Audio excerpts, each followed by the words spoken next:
آج ہم افریقہ کے میدانوں میں بسنے والے ایک ایسے جاندار کی بات کریں گے جو خود ایک جیتی جاگتی پہیلی ہے۔ دکھتا سور جیسا ہے، کان خرگوش جیسے، اور کہتے ہیں کہ اس کا سب سے قریبی رشتہ دار ہاتھی ہے۔ تو آخر یہ آرڈوارک ہے کیا؟ آج ہم AZ اینیملز کے ایک مضمون کی مدد سے اس کی دنیا میں گہرائی تک جائیں گے۔ اور یہ پہلی شروع ہی ایک بڑی حیران کن بات سے ہوتی ہے۔ یہ جانور صرف 15 سیکنڈ میں 2 فٹ گہرا گاڑا کھود سکتا ہے۔ کیا صرف 15 سیکنڈ میں؟ جی، مطلب آپ کی نظروں کے سامنے زمین میں غائب ہو سکتا ہے۔ یہ کوئی عام جانور نہیں، یہ ایک زندہ فوسل ہے۔ اچھا، زمینی سور، اس کے نام کا تو یہی مطلب بنتا ہے نا افریکان زبان سے؟ جی، آرڈ یعنی زمین اور ورک یعنی سور۔ تو کیا اس کا سور سے کوئی تعلق ہے؟ کیونکہ اس کی تھوتنی اور جسم تو کافی ملتے جلتے ہیں۔ یہی تو سب سے دلچسپ بات ہے، نام اور شکل پر بالکل نہیں جانا چاہیے۔ اس کا سور سے دور دور تک کوئی تعلق نہیں ہے۔ اچھا؟ دراصل یہ اپنے حیوانی خاندان، جسے ٹیوبیولیڈینٹا کہتے ہیں، اس کا آخری زندہ رکن ہے۔ یعنی اپنی قسم کا یہ آخری جانور ہے؟ بالکل۔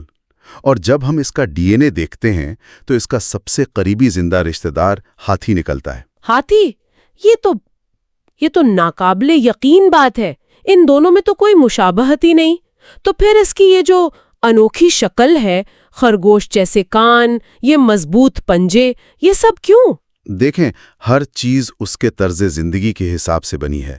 وہ لمبے کان بہترین سماعت کے لیے ہیں، اور جب یہ کھدائی کرتا ہے نا تو انہیں پیچھے موڑ کر بند کر لیتا ہے تاکہ مٹی اندر نہ جائے۔ اچھا، یہ تو بہت زبردست ہے۔ جی، اور اس کے نتنے بھی بند ہو سکتے ہیں، اور وہ پنجے تو سمجھیں کہ قدرتی کدال ہیں زمین کھودنے کے لیے۔ تو یہ ارتقائی طور پر بالکل الگ تھلگ کھڑا ہے۔ شاید اسی لیے آپ نے اسے زندہ فوسل کہا تھا۔ اس کا کیا مطلب ہے؟ زندہ فوسل کا مطلب یہ ہے کہ یہ ایک ارتقائی ٹائم مشین جیسا ہے۔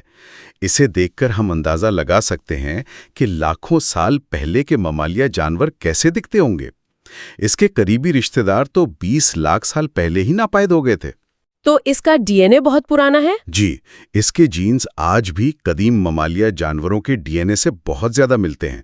مطلب اس میں لاکھوں سالوں میں بہت کم تبدیلی آئی ہے۔ اور میں نے پڑھا ہے کہ اس کے دانت بھی اتنے ہی عجیب ہیں جتنی یہ خود ہے۔ عجیب سے بھی زیادہ۔ ہمارے دانتوں کی طرح ان میں گودا اور جڑیں نہیں ہوتی۔ تو پھر وہ ہے کیا؟ وہ اصل میں آپ سمجھیں کہ سینکڑوں چھوٹی چھوٹی نلیاں ہیں، تقریباً 1500 تک، جو ایک ساتھ جڑی ہوتی ہیں۔ اور سب سے عجیب بات یہ ہے کہ وہ ساری زندگی بڑھتے رہتے ہیں۔ یعنی اس کے دانت ہمارے جیسے نہیں ہیں، بلکہ جیسے بہت سی چھوٹی چھوٹی پینسلیں ایک ساتھ جڑی ہوں۔ بالکل۔ اور دانتوں کی اس کمی کو پورا کرنے کے لیے اس کا معدہ بہت زیادہ پٹھوں والا ہوتا ہے، جو خوراک کو پیستا ہے، بالکل ایک چکی کی طرح۔ تو ان تمام سپر پاورز کے ساتھ یہ تیز کھدائی، عجیب دانت، یہ اپنی زندگی گزارتا کیسے ہے؟ یہ زیادہ تر تنہا رہتا ہے اور رات کو نکلتا ہے۔ دن میں یہ اپنے کھودے ہوئے بلوں میں آرام کرتا ہے، جو 33 فٹ تک لمبے ہو سکتے ہیں۔ اور اس کی خوراک؟ یقیناً وہ اپنی ان صلاحیتوں کو خوراک کے لیے ہی استعمال کرتا ہوگا۔ جی، یہ ایک ماہر شکاری ہے، لیکن اس کا شکار ہیں چونٹیاں اور دیمک۔ یہ اپنی 30 سینٹی میٹر لمبی چپچپی زبان استعمال کر کے ایک رات میں 50,000 تک کیڑے کھا جاتا ہے۔ 50,000 ایک رات میں؟ جی، اور دلچسپ بات یہ ہے کہ اسے پانی پینے کی ضرورت بہت کم پڑتی ہے، کیونکہ یہ اپنی ضرورت کا سارا پانی اپنے شکار سے ہی حاصل کر لیتا ہے۔ اچھا، تو یہ افزائش نسل کیسے کرتے ہیں؟ مادہ 7 مہینے کے حمل کے بعد صرف ایک بچے کو جنم دیتی ہے۔ صرف ایک؟ تو جنگل میں اس کے لیے زندگی آسان نہیں ہوگی۔ اسے کن شکاریوں سے خطرہ ہوتا ہے؟ شیر، چیتے، لکڑ بگے اور بڑے اژدہے اس کا شکار کرتے ہیں۔ اس کا پہلا اور بہترین دفاع تو یہی ہے کہ خطرہ محسوس کرتے ہی زمین میں غائب ہو جائے۔ اور اگر مقابلہ کرنا پڑ جائے؟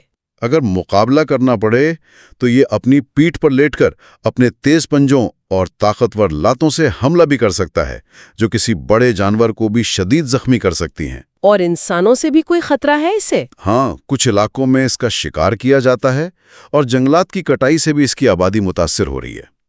لیکن خوش قسمتی سے اس کی آبادی مجموعی طور پر مستحکم ہے، اس لیے IUCN کی لسٹ میں اسے کم تشویش والے جانوروں میں رکھا گیا ہے۔ تو آج ہم نے یہ معاملہ حل کر ہی لیا۔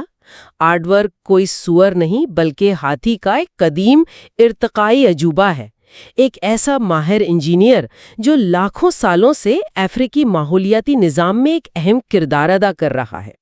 اور آخر میں ایک سوچ، آرٹ ورک ہمیں سکھاتا ہے کہ ارتقاء کا مطلب ہمیشہ مسلسل تبدیلی نہیں ہوتا۔ کبھی کبھی ارتقاء کا مطلب ایک ایسا ڈیزائن تیار کرنا ہے جو اپنے ماحول کے لیے اتنا کامل ہو کہ اسے لاکھوں سال تک بدلنے کی ضرورت ہی نہ پڑے۔ سوال یہ ہے کہ ہمارے ارد گرد فطرت میں اور کتنے ایسے کامل ڈیزائن موجود ہیں جن پر ہماری نظر نہیں پڑتی؟